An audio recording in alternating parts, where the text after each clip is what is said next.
everybody. Oh, it's good to be back in Georgia. Thank you, everyone. Can we please hear it for Tyler?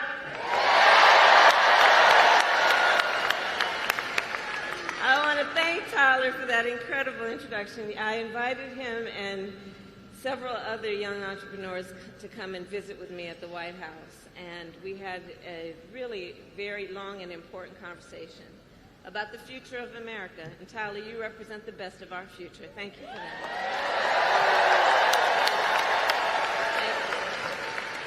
And please give it up for Quavo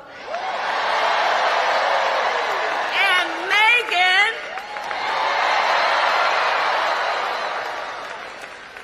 So it is so good to see everyone. And let me also thank our incredible members of Congress who are with us this evening. Senator John Ossoff, Senator Raphael Warnock, and Representative Nikema Williams, to Mayor Andre Dickens, thank you for welcoming me back to Atlanta. And thank you to the great Stacey Abrams for your extraordinary leadership. So, Georgia, it is so good to be back, and I am very clear. The path to the White House runs right through this state. And you all helped us win in 2020, and we're going to do it again in 2024.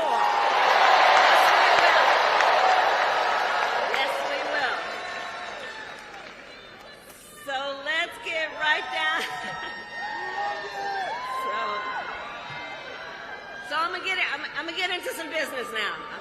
Okay, I'm gonna get into some business now. All right. So Georgia, as many of you know, before, and have a seat if you have a chair.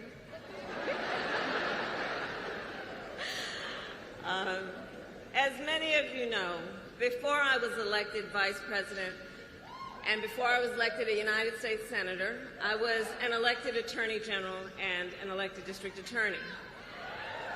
And before that, I was a courtroom prosecutor. So in those roles, I took on perpetrators of all kinds.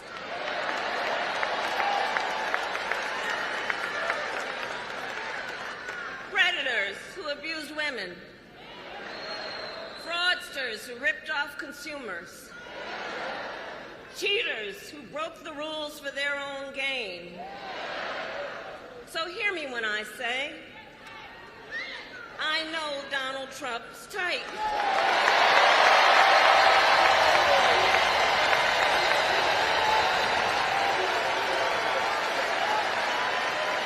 I know the type. And I have been dealing with people like him my entire career. For example, as Attorney General of California, I took on one of our country's largest for-profit colleges that was scamming students. Well, Donald Trump ran a for-profit college that scammed students.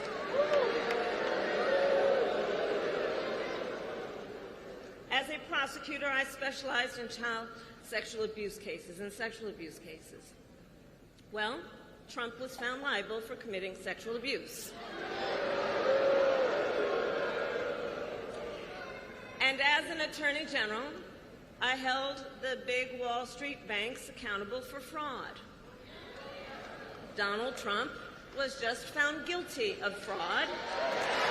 34 counts.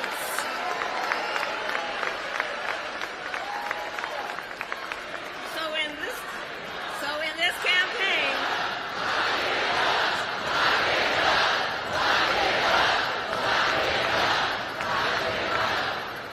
in this campaign, I will proudly put my record against his any day of the week. Any day of the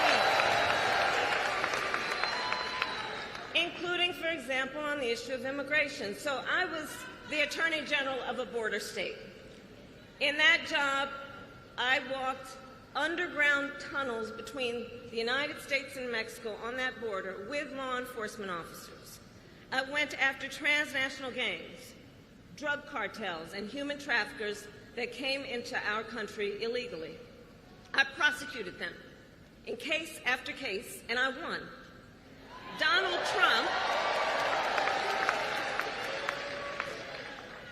Trump, on the other hand, has been talking a big game about securing our border, but he does not walk the walk. Or as my friend Quavo would say, he does not walk it like he talks it.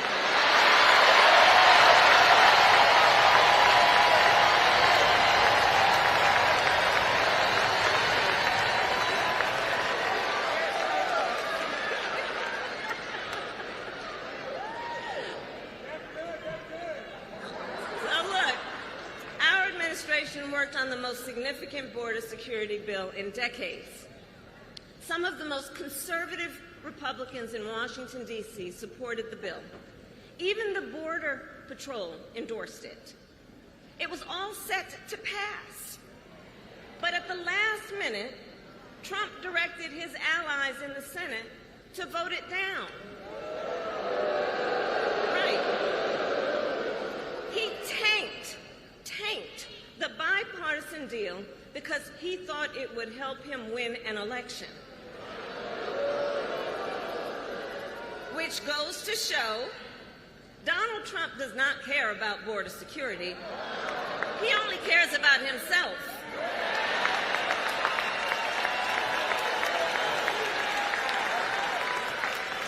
And when I am president, I will work to actually solve the problem.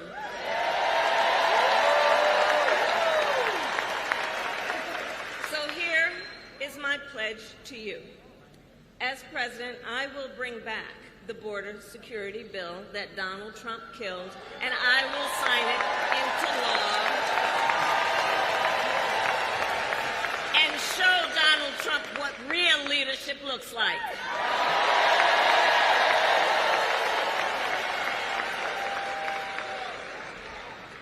But make no mistake, this campaign is not just about us versus Donald Trump. Truly, this campaign is about two very different visions for our nation. One focused on the future, the other focused on the past.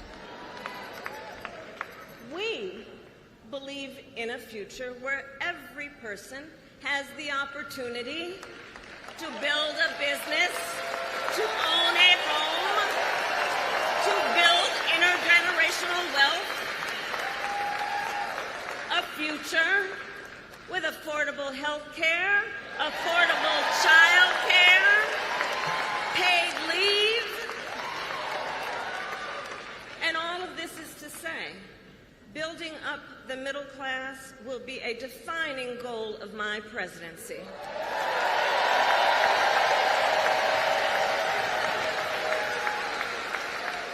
Because we here all know when our middle class is strong, America is strong.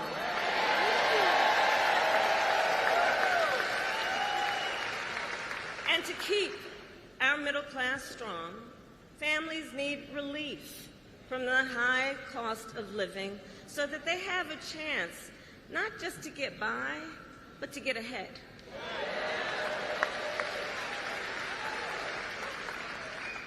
And yes, it is true that by many indicators, our economy is the strongest in the world.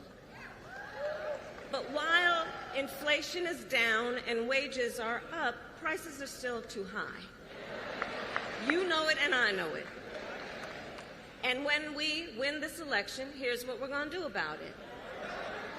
On day one, I will take on price gouging and bring down costs.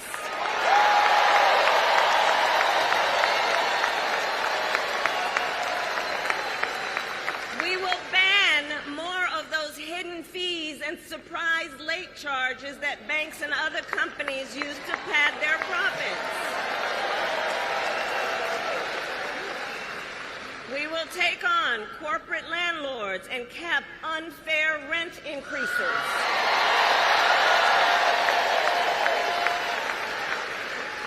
And we will take on Big Pharma to cap prescription drug costs for all Americans.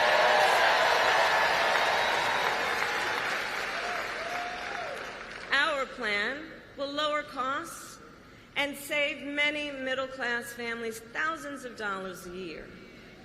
But Donald Trump has a different plan in mind, one that would raise prices on middle-class families. Just look at his Project 2025 agenda. I take it you've seen it. Project 2025 is a plan to weaken the middle class. Be clear. And Donald Trump intends to cut Social Security and Medicare. He intends to give tax breaks to billionaires and big corporations. He intends to gut our investments in clean energy jobs. He intends to end the Affordable Care Act, to take us back to a time when insurance companies had the power to deny people with pre-existing conditions. You guys remember what that was? Children with asthma, breast cancer survivors, grandparents with diabetes. Georgia, America has tried these failed policies before, and we are not going back. We're not going back. We're not going back.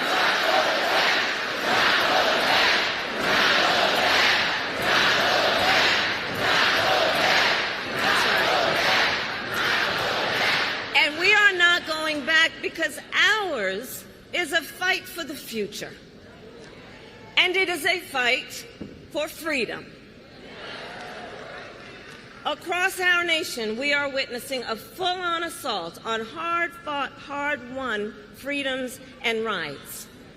The freedom to vote, the freedom to be safe from gun violence, the freedom to live without fear of bigotry and hate, the freedom to love who you love openly and with pride.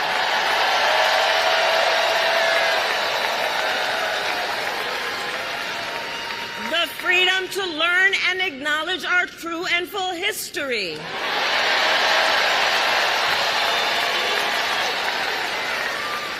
And the freedom of a woman to make decisions about her own body and not have her government tell her what to do.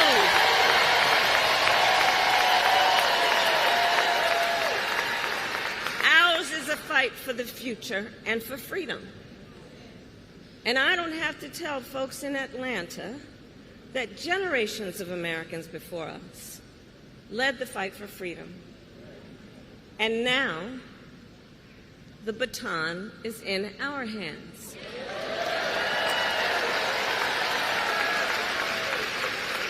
Each and every one of us. And we love our country. We love our country. And I believe it is the highest form of patriotism to fight for the ideals of our country.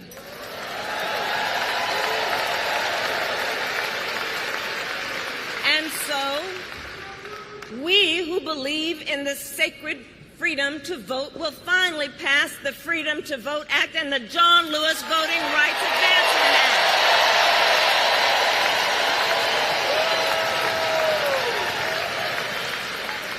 We who believe in the freedom to live safe from gun violence will finally pass universal background checks, red flag laws, and an assault weapons ban. We who believe in reproductive freedom will stop Donald Trump's extreme abortion bans, and when Congress passes a law to restore reproductive freedoms, as President of the United States, I will sign it into law.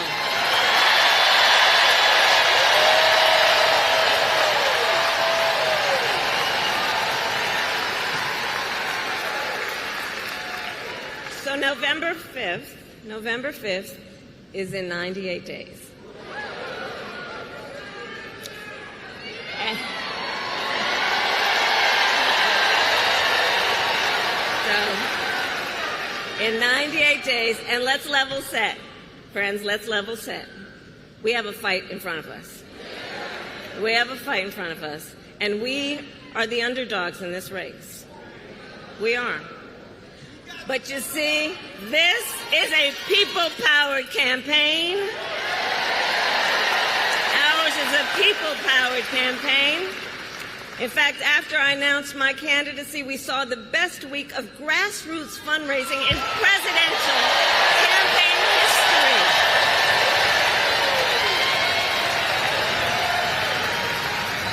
And if you go to KamalaHarris.com, you can help us build on that success.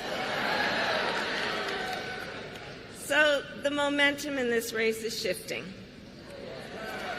And there are signs that Donald Trump is feeling it.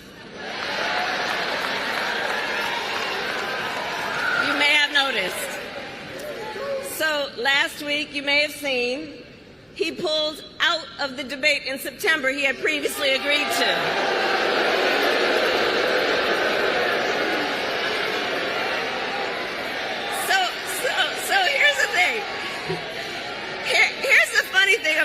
Here's the funny thing about that. So he won't debate, but he and his running mate sure seem to have a lot to say about me. And by the way, don't you find some of their stuff to just be plain weird?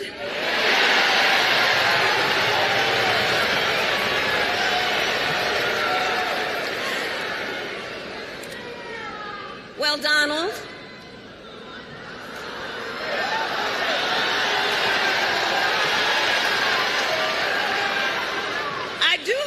you'll reconsider to meet me on the debate stage.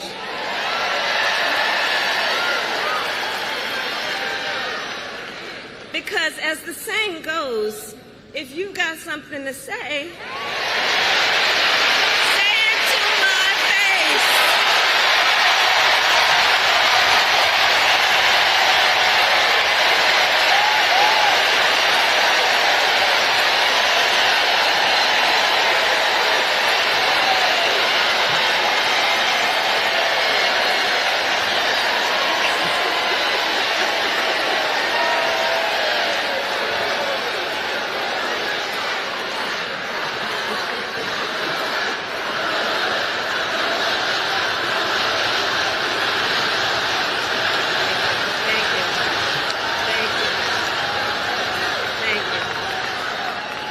Georgia, in the next 98 days, we have our work cut out for us. And this is not going to be easy. This is hard work, but we like hard work. Hard work is good work.